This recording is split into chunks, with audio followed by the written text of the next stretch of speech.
Well, hey, welcome. I'm here today and I'm really excited because I get an opportunity to show you I got my new Turbo 500 boiler and the Turbo 500 reflux condenser. These come together.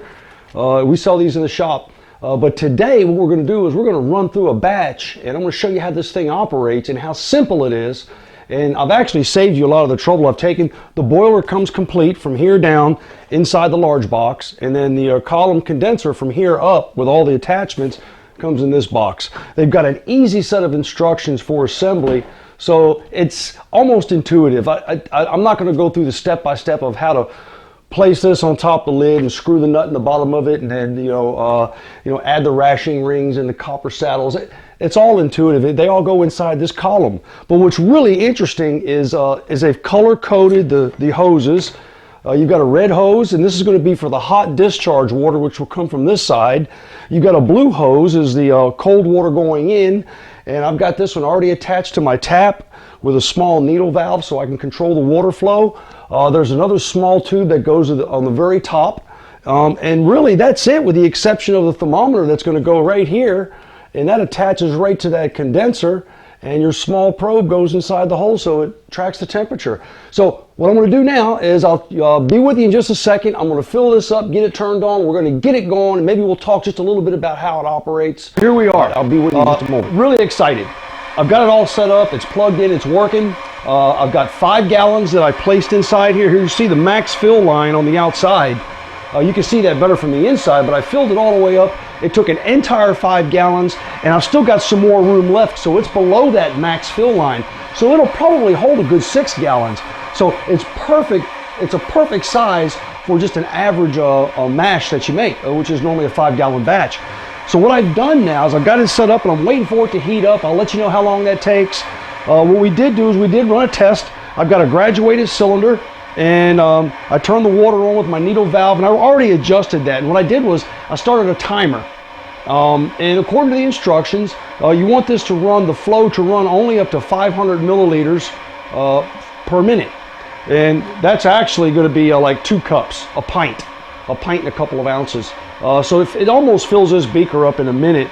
So what I did was I adjusted it and got it right, and I just turned the water off and left my needle valve alone. So later on, when I turn, all I got to do is turn the water on. It's already preset. What else I have with me is I've got my parrot. I'm going to connect the parrot to this to the outline, and I'll put that here so that you and I can witness at the same time the strength of the distillate that's going to come out of this Turbo 500. So we'll be back with you as soon as we get it warmed up. Okay, we're about 20 minutes into it, and you can hear that it's still boiling. Oh, it's really getting hot to the touch. So this is going to start to boil.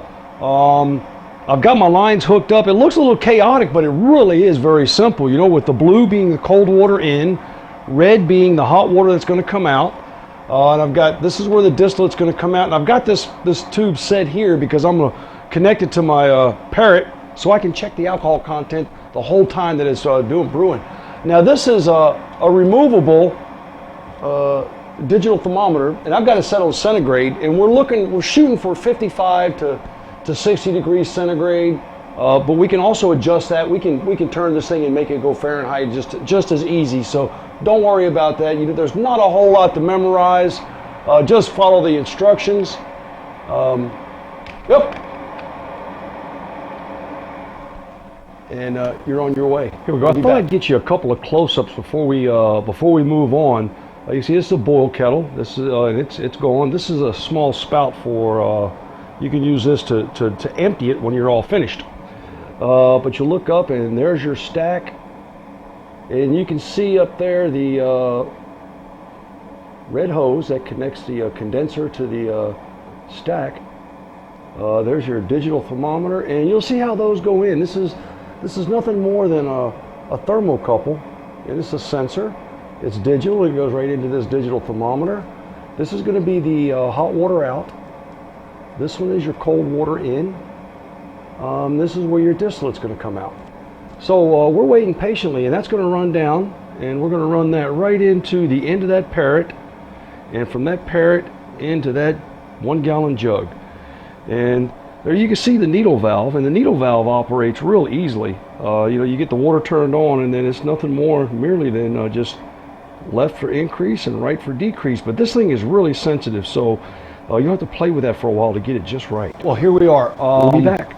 It's about 45 minutes in, and you can see that I'm starting to drip now, and I'm collecting the first 250 milliliters or 200 milliliters, and you should do that. It's the first 2 ounces out of 5 gallons. That's the methanol that's going to come off. We're going to dump that. But you can see this is rising up to 46.6 degrees centigrade now, and we're shooting for 55 to 60, and I'm going to try to balance this around 57. They say the sweet spot could be as high as about 62. But what we'll do is when we come back and we get this thing set right, we'll switch between Fahrenheit and centigrade, so that way you can use either scale that you like. But yeah, we're getting ready to, we're running that, and it's already started to run out, and I've got a real slow trickle run of water running through. So that's where we're at. You can see that this thing is running on its own now. I've got the water running right there. You can see it running into my 1 gallon jug from the Parrot. And we're running right now, right at 180 proof. And it should stay there for quite a while. And I've got this thing set now to 58.9. So I think I'm just going to let it go up just a little bit higher, and we'll see what the proof comes out at that. But that's it running all by itself now. Wouldn't recommend it, but I'm sure you could walk away from it. I've got a TV right here next to me, so I'm going to sit here and watch a movie and just let it run. Every once in a while, I'll look up and see what the temperature is. We'll be back later. I've already finished. I've cleaned up, but my still's empty. Wrapped the cord up. Everything's been put away. I just want to show you this is what we wound up with, which is about a little over 3/4 of a gallon of 180 proof. And true to their advertisement on this and how they discuss the operation of the Turbo 500, there are no discernible tails at all. You have your normal heads, then everything else is just a pure substance, but there are no discernible tails. In fact, when it gets down to the bottom, and it just stops. So there's no separation at the very end. That's what we have for you today, so make sure you continue to check back with us.